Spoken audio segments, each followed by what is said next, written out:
Hello दोस्तों, कैसे हैं आप सभी लोग। उम्मीद करते हैं आप सभी अच्छे होंगे और प्लीज़ अगर वीडियो पसंद आए तो चैनल को ज़रूर सब्सक्राइब कीजिए। दुनिया भर की राजनीति इस समय काफ़ी मुश्किल हालातों से गुजर रही है। रूस और यूक्रेन के बीच हो रहे युद्ध ने भारत को परेशानी में डाल दिया है, जिससे वो बैलेंस बनाकर चल रहा है अमेरिका रशिया के बीच। तो वहीं दूसरी ओर सऊदी और यूएई ने अमेरिकी राष्ट्रपति जो बाइडेन की कॉल ही रिजेक्ट कर दी। जो बाइडेन दोनों देशों के लीडरों से बात करना चाहते थे, लेकिन यहाँ पर दोनों देशों के लीडरों ने जो बाइडेन की कॉल ही रिजेक्ट कर दी है। और ये दोनों देश अमेरिका के बहुत ही करीबी देश हैं। तो अगर इन दोनों देशों ने ऐसा किया है तो समझ जाइए कि ग्लोबल पॉलिटिक्स किसी और दिशा में ही जा रही है और इसमें बहुत तेज़ी से बदलाव हो रहा है। तो यहाँ पर ऐसे बदलाव क्यों आ रहे हैं, जानने के लिए वीडियो में बने रहिए। लेकिन उससे पहले हम न्यूज़ आर्टिकल्स देख लेते हैं।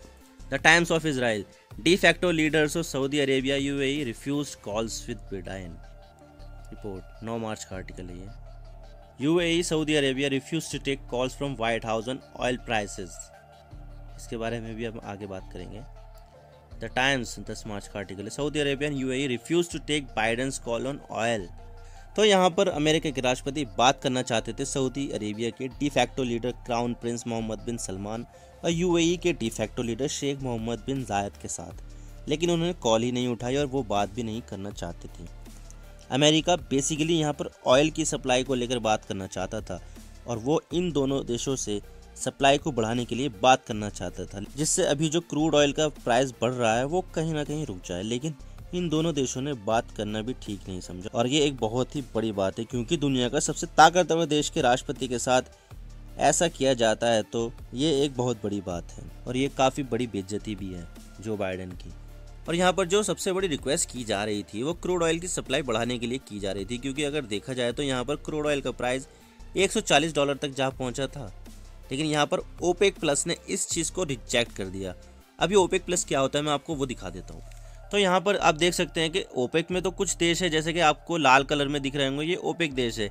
लेकिन यहाँ पर दूसरे जो ऑयल प्रोड्यूसिंग कंट्रीज़ हैं, अगर उनको भी मिला लिया जाए, जो ओपेक में शामिल नहीं है लेकिन वो ऑयल प्रोड्यूस करते हैं, तो वो ओपेक प्लस बन जाते हैं। जैसे कि ओपेक में आपको कुछ देश दिखेंगे, Algeria, Venezuela, Libya, Nigeria, Equatorial Guinea, Gabon, Congo, Angola, Saudi Arabia, Iran, Iraq, Kuwait, UAE। और ओपेक प्लस में Mexico, Oman, Russia, South Sudan और सूडान। तो ये है ओपेक और ओपेक प्लस का अंतर। ओपेक वो देश होते हैं जो एक ऑर्गेनाइजेशन में काम करते हैं, ऑयल प्रोड्यूसिंग जो कंट्रीज होती है उसका ऑर्गेनाइजेशन।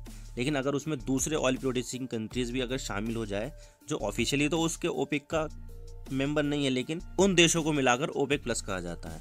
और इन देशों ने इस रिक्वेस्ट को रिजेक्ट कर दिया था। उन्होंने बोला कि हम अपना प्रोडक्शन नहीं बढ़ाएंगे। तो इसी चीज़ को देखते हुए अमेरिका यहाँ पर सऊदी और UAE को कन्विंस करना चाहता था, लेकिन यहाँ पर इन दोनों देशों ने ही बाइडेन की कॉल ही रिजेक्ट कर दी। अब बाइडेन की बेइज्जती कर दी है। ये वाकई में एक बहुत ही बड़ा ब्लंडर है। और इतना ही नहीं, अमेरिका यहाँ पर वेनेजुएला से भी बात कर रहा है और शायद उससे प्रोडक्शन से रिलेटेड बात की जा रही है। और इसी चीज़ को देखते हुए वेनेजुएला ने भी गुड जेस्चर दिखाते हुए 2 अमेरिकी नागरिकों को भी छोड़ दिया है। आप देख सकते हैं, Venezuela releases 2 Americans in effort to improve relations amid energy crisis. 9 तारीख का आर्टिकल है ये। लेकिन वेनेजुएला रूस का एक एलाई यानी मित्र देश है, लेकिन वेनेजुएला के पास दुनिया का सबसे बड़ा तेल का भंडार है। मैं आपको दिखा देता हूँ। The countries with the largest oil reserve. दुनिया का 18% अगर ऑयल किसी के पास है तो वेनेजुएला का है। फिर आता है सऊदी अरेबिया, जिसके पास दुनिया में अवेलेबल जितना भी ऑयल है उसका 17% सऊदी अरेबिया के पास है। फिर 10% कनाडा के पास, यानी कि बहरहाल वेनेजुएला के पास दुनिया का सबसे ज़्यादा तेल रिजर्व मौजूद है। तो इस वजह से अमेरिका यहाँ पर एफर्ट डाल रहा है और रिलेशंस को इम्प्रूव कर रहा है, ताकि जो इंटरनेशनल मार्केट में क्रूड ऑयल की जो कीमतें हैं वो काफ़ी हद तक कंट्रोल की जा सके। क्योंकि अभी देखा जाए तो रशिया के ऊपर सैंक्शंस लगा दिए गए हैं, उसके ऑयल को ही बैन कर दिया गया है। तो यहाँ पर एक प्लेयर तो आउट हो चुका, तो उसके फुलफिलमेंट के लिए, उसके रिप्लेसमेंट के लिए कोई ना कोई तो चाहिए होगा। तो यहाँ पर वेनेजुएला काम आ रहा है। लेकिन वेनेजुएला के साथ प्रॉब्लम यह है कि वो तेल को नहीं निकाल पा रहा है और उस देश का पॉलिटिकल सिस्टम भी थोड़ा करप्ट है और इस देश के ऊपर भी सैंक्शंस लग रहे हैं। तो अमेरिका यहाँ पर इन सैंक्शनों को हटाने के लिए, प्रोडक्शन आउटपुट बढ़ाने के लिए बात कर रहा है। तो यहाँ पर जियोपॉलिटिक्स बहुत तेज़ी से बदल रही है और जो देश पहले अमेरिका के एक बहुत अच्छे मित्र होते थे वो उससे दूर जा रहे हैं। लेकिन जो पहले अमेरिका के अनफ्रेंडली देशों में शुमार होते थे, जैसे कि वेनेजुएला, वो अब उसके साथ अमेरिका के रिश्ते सुधर रहे हैं। तो जियोपॉलिटिक्स कहीं भी किसी भी करवट बदल सकती है। और अगर मैं बात करूं कि सऊदी अरब अमेरिका से दूर क्यों जा रहा है, तो इसके कई कारण हैं। जैसे पहला कारण है Iran nuclear deal. Time to revive the Iran nuclear deal. Donald Trump betrayed Iran for no reason, time to make amends.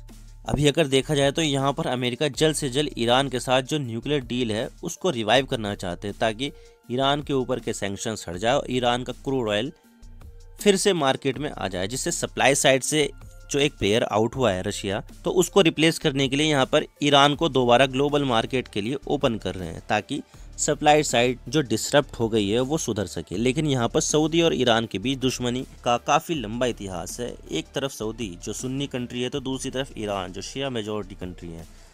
तो यहाँ पर दोनों के रिश्ते कभी भी ठीक नहीं हुए हैं। और इसके अलावा सऊदी अरब अभी यमन के साथ हुती विद्रोही के साथ युद्ध में, और यहाँ पर अमेरिका ने सऊदी से अपना समर्थन वापस ले लिया था 1 साल पहले। यानी कि जब राष्ट्रपति बने थे जो बाइडेन, तो सबसे पहला काम उन्होंने यही किया था, अपना सपोर्ट यमन के खिलाफ युद्ध से वापस ले लिया था। और इस समर्थन वापस लेने के कारण सऊदी अरब यहाँ पर अकेला पड़ गया यमन के अगेंस्ट। तो इस चीज़ से भी वो सऊदी अरब यहाँ पर गुस्सा है। और इसके अलावा यूएई ने अमेरिका से 50 F-35 फाइटर जेट का ऑर्डर रद्द करके 80 राफेल फाइटर जेट का ऑर्डर $19 बिलियन में फ्रांस को दे दिया था। यूएई ने $23 बिलियन की डील कैंसिल कर दी थी अमेरिका के साथ F-35 फाइटर जेट खरीदने को लेकर, क्योंकि यहाँ पर F-35 की डील को यूएस कांग्रेस से अप्रूवल नहीं मिल रही थी, जिसकी वजह से F-35 की डील में देरी हो रही थी। और इसी कारण यूएई को फ्रांस की तरफ अपना रुख करना पड़ा। आप देख सकते हैं UAE signs historic deal to buy 80 French made Rafale fighter jets. और फ्रांस ने भी इस मौके को अच्छी तरह बना लिया, क्योंकि देखा जाए तो उसी दौरान ही ऑस्ट्रेलिया ने यूके और यूएस के साथ ऑकस समझौता करते हुए फ्रांस से सबमरीन की डील कैंसिल कर दी थी, जिससे फ्रांस बहुत गुस्सा हो गया था, जिसे उसने पीठ में छुरा घोंपने वाला काम बताया था। Stab in the back, France feels betrayed after Australia turn to US for nuclear power submarine. 16 सितंबर 2021 का आर्टिकल है ये। तो आप देख सकते हैं यहाँ पर छुरा घोंपने वाला बताया पीठ में फ्रांस ने।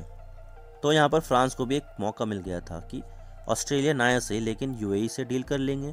तो यहाँ पर और कई कारण हैं, जैसे जमाल खशोगी की हत्या या कतर को मेजर नॉन नेटो एलाई का दर्जा देना। ये कुछ कारण हैं जिससे सऊदी अरब यूएई के अमेरिका के साथ रिश्ते खराब हुए हैं।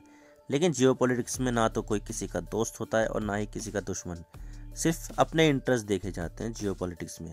तो आपको क्या लगता है कि क्या सऊदी अरब यूएई ने जो बाइडेन की कॉल को रिजेक्ट करके अच्छा किया? वो आप मुझे नीचे कमेंट सेक्शन में ज़रूर बताइएगा। तो ये है इस वीडियो का। उम्मीद करता हूँ आपको वीडियो पसंद आई होगी। वीडियो पसंद आए तो लाइक कीजिए, शेयर कीजिए। चैनल पर नए हो तो चैनल को जरूर सब्सक्राइब कीजिए, बेल आइकन दबा दीजिए। मैं मिलता हूँ नेक्स्ट वीडियो में। Thank you for watching. I really appreciate your time. God bless you all. Now signing off.